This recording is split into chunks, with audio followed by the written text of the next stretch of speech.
A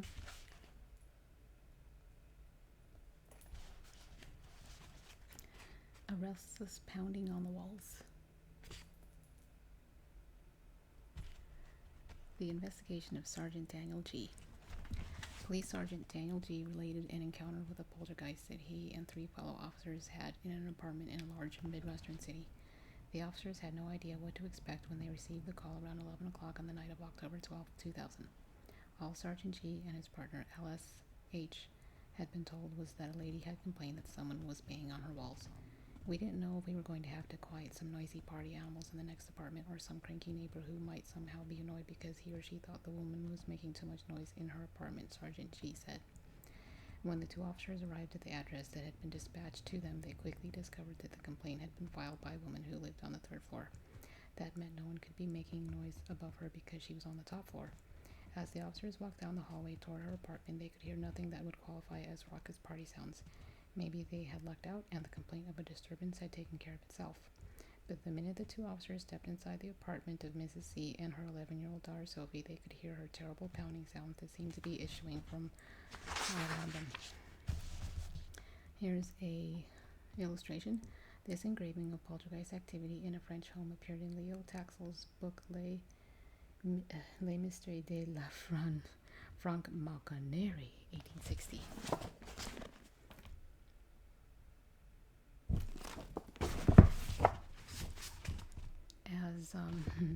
As Sergeant G stated in his report of the incident, Mrs. C appeared on the brink of nervous collapse and her daughter was curled up on the couch. It was incredible. You stepped back out into the hall and you couldn't hear a thing out of the ordinary. Yet the second you moved back into the apartment, you could hear what sounded like someone pounding the walls with a hammer.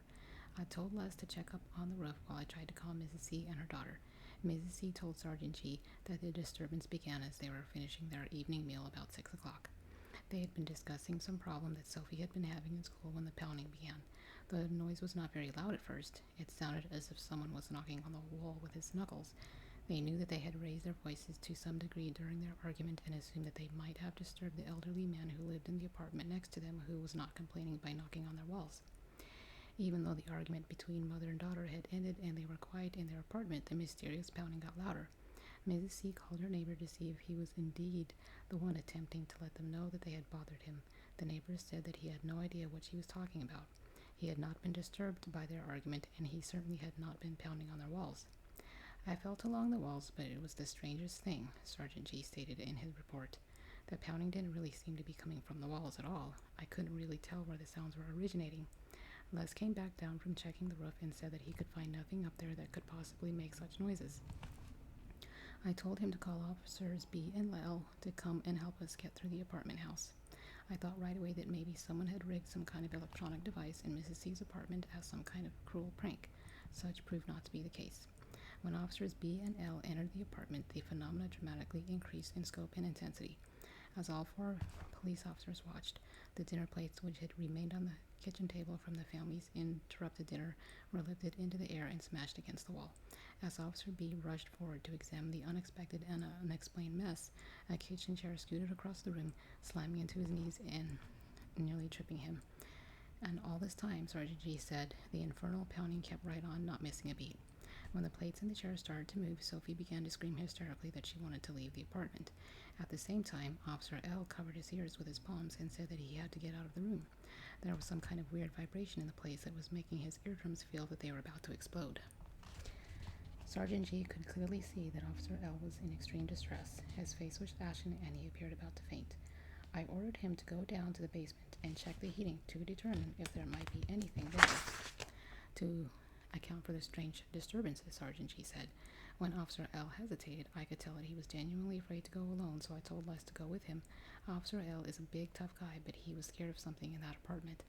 Officer B called Sergeant G's attention to another kitchen chair slowly moving backward. As the confused witnesses watched, the chair did a complete flip, then gently returned to its upright position. Unable to explain the source of the commotion and thus unable to provide a source of relief for the traumatized mother and daughter, Sergeant G suggested they temporarily seek refuge elsewhere. I asked Mrs. C if she had some place that she could go for the night. She said that she had a cousin who lived across town. I suggested that she call the cousin and request a night's sanctuary, pack a few things in a bag, and I would have Officer L drive her and Sophie to wherever they needed to go. All this time, Sophie had been whimpering and crying and from time to time emitting this hellish scream. Once Mrs. C and her daughter left the apartment, Officer H, Officer B, and Sergeant G stayed at the locale attempting to find the cause of the disruption. They remained in the apartment for another 50 minutes or so, but try as they did, they were unable to determine any rational cause for the pounding sounds. However, after the mother and daughter had left their apartment, one thing did become clear to the officers, that the pounding was becoming less forceful and frequent. Approximately every 10 minutes or so, the entire apartment would seem to tremble as if we were experiencing an earthquake, he said, and then the disturbances stopped altogether. The officers checked everywhere in the apartment building for some kind of ordinary physical explanation for the things they observed and came up blank. From what I have read on the subject, Sergeant G said, a young person, especially a female, can serve as the center for these kinds of weird disturbances, and I wonder if Mrs. C and her daughter had been experiencing an emotional conflict of greater duration than an argument about school over dinner that night. Officer Les H interviewed a number of neighbors who lived around Mrs. C and her daughter. None of them had been disturbed by any unusual sounds, certainly not the terrible pounding that was experienced by Sophie, her mother, and the officers they called upon to bring the disruptions occurring in their home under control. Officer L pointed out that there was a large cemetery across the street, and he admitted that he thought he had seen and felt spirit presences in the apartment. Sergeant G concluded, later I learned that Mrs. C and her daughter had moved out because Sophie refused to return to the apartment. I think they also moved out of this city soon afterward. Thanks for listening.